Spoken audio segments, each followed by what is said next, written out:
I'm not saying this to scare you, but more so because I was bamboozled thinking I would get an epidural and not feel a thing. I thought this would be a helpful video. Let's talk about what you can expect to feel with each pain coping technique that we have. Because good expectations are the key to feeling satisfied with the level of pain control that you might get with each thing. You can actually be traumatized if you're expecting one thing and it's totally different. So I'm going to put them in order of how well they work, both medicinal and non-medicinal. I'm going to talk about 4 things. The first thing I'm going to talk about is using water as a form of pain control. So laboring the water, having a water birth. I have many patients who come in, they've taken the water birth class, they're ready for water birth. However, their expectation of their pain level when they get in the water causes them to be dissatisfied with what happens. So the good expectation that you should have if you are getting in the water to help with your pain is that it is not intended to take your pain away. It is intended to allow your body to relax, to allow the contractions to do what they need to do. And because your body is able to relax, sometimes that can decrease the painful sensations because you're able to shift the perspective of the pain. So the best thing to do for that, when you get in the water, surrender. Okay, completely surrender to the water.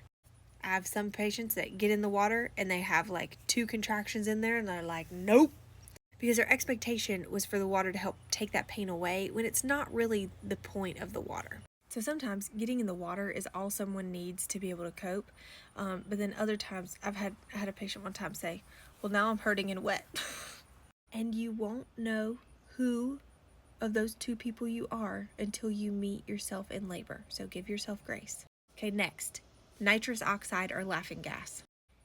Its purpose is also not to take your pain away, but also to help your body to relax and dissociate from the pain so it's not as bad. I've been told that it makes you feel like you're hurting in outer space. You hold it to your face when you want it, you take it off when you don't.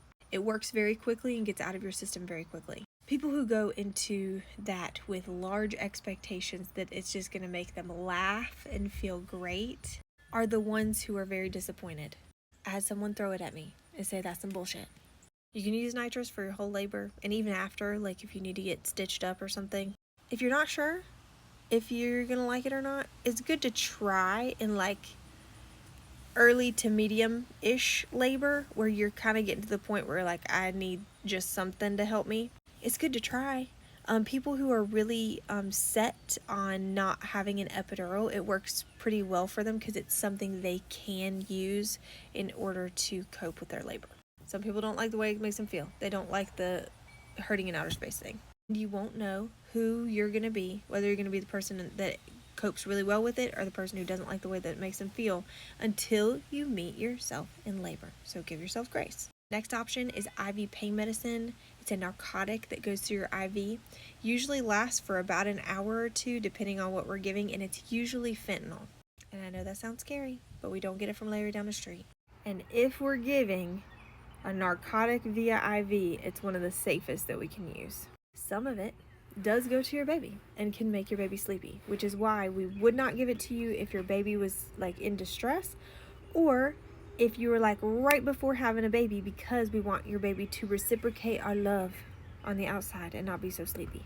What it will make you feel is you've had about 2 glasses of wine. When it first hits you, there's this warmth that comes over your brain. And there are people who can surrender to that feeling and relax. And then there are people that panic and they don't like the way it makes them feel.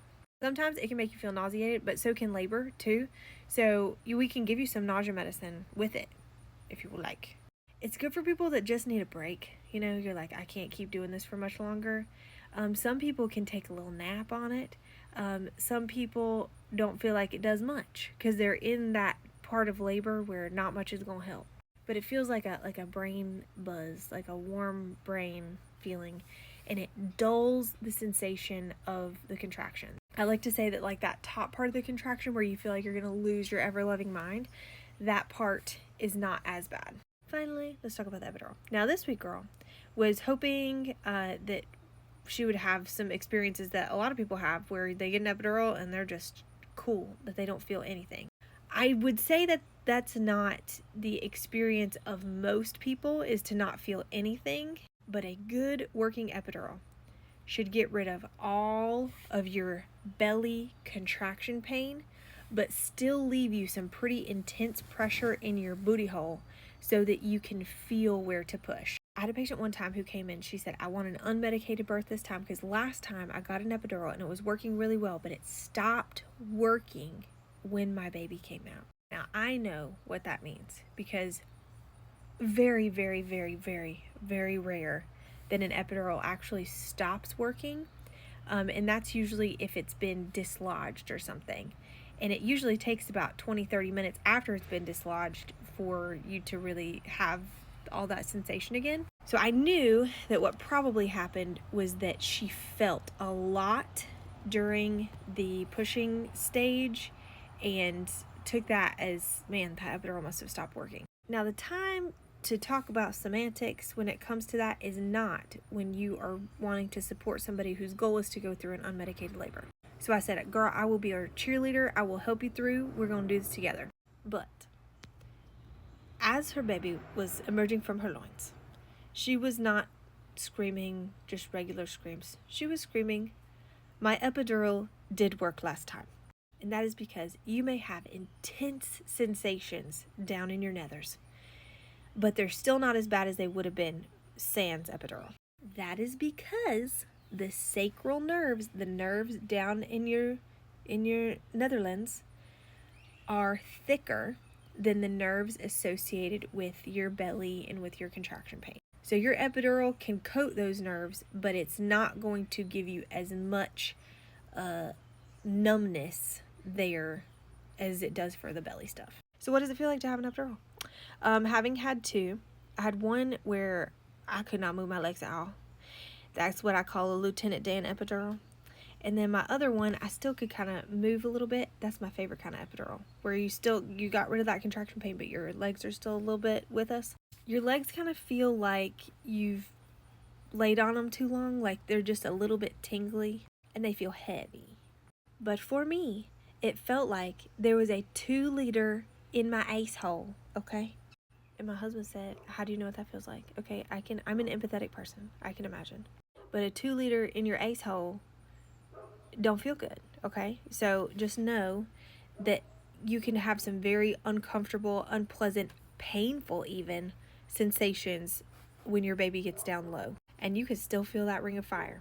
It is dulled, even if you feel like it's not. It is dulled if you've had an epidural that has worked well up to that point. So if you've had an epidural where it got rid of your contraction pain, and then when it was time to have your baby, you say, I felt everything, I'm telling you, it's still not as bad as it would have been without one. The only times where it stops working is if it got taken out or the medicine was turned off. But I just want to be honest with you about how all of these things might make you feel, and maybe that can help you make some informed and empowered decisions about what you want to do. Love you, Mina.